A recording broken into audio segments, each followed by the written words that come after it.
आपका स्वागत है बी न्यूज़ नेशन में। मैं हूं खुर्शीद आलम। अल रज़ाक यंग कमेटी की ओर से बीजापुर में हज़रत सैयद शाह अब्दुल रज़ाक कादरी जोड़ गुम्मट का 391वां संदल व उर्स शरीफ बड़े ही अजीमशान पैमाने पर मनाया जा रहा है। 7 दिसंबर को रात 9:30 बजे महफिल समा और शाम 7 बजे बयान होगा।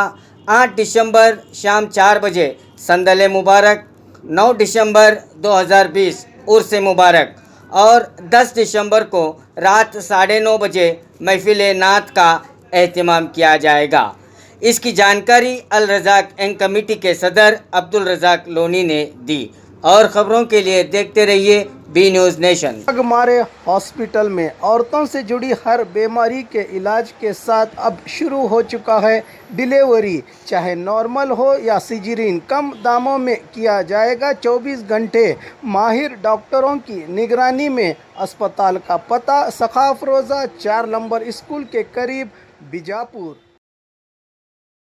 बाघमारे अस्पताल में स्पाइन एंड पेन सेंटर की शुरुआत। जिस्म के दर्द से मायूस लोगों के लिए उम्मीद की नई किरण। Intervention spine and pain physician के माहिर doctor Nazir Ahmed Kudligi MBBS MD FIPM करेंगे आपके मायूस बीमारी का उम्मीद से भरपूर इलाज। विजिट कीजिए बुधवार और शनिवार दोपहर 3 से 4 के दरमियान। बाघमारे अस्पताल सखाफ रोज़ा सरकारी उर्दू स्कूल नंबर 4 के पास।